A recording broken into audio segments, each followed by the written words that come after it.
السلام علیکم ورحمۃ اللہ وبرکاتہ۔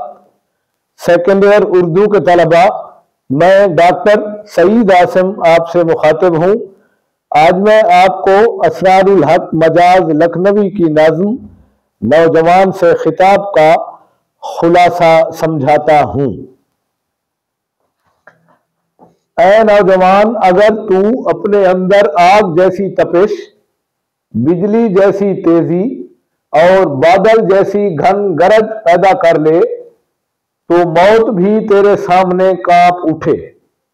تو بے مقصد موسیقی سننے کے بجائے محنت کو اپنا شعار بنا۔ تجھے اپنی جوانی کی صلاحیتوں کے ذریعے ترقی کرتے ہوئے ستاروں سے بھی آگے جانا ہے۔ یہ جوانی کی عمر تیرے پاس قوم کی امانت ہے۔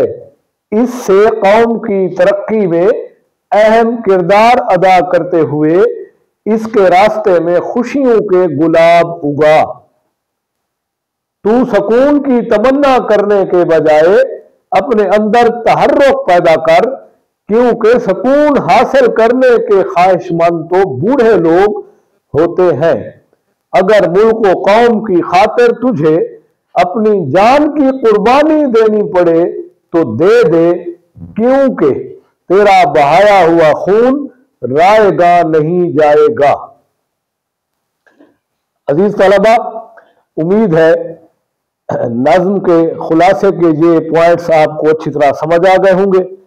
میرا چینل ڈاکٹر سعید عاصم خود بھی سبسکرائب کر دیجئے اور اپنے کلاس فیلوز یا دوستوں کو بھی اس چینل کو سبسکرائب کرنے کا مشورہ دیجئے، تاکہ آپ کی طرح آپ کے دوست اور کلاس فیلوز بھی ان علمی ویڈیوز سے استفادہ کر سکیں۔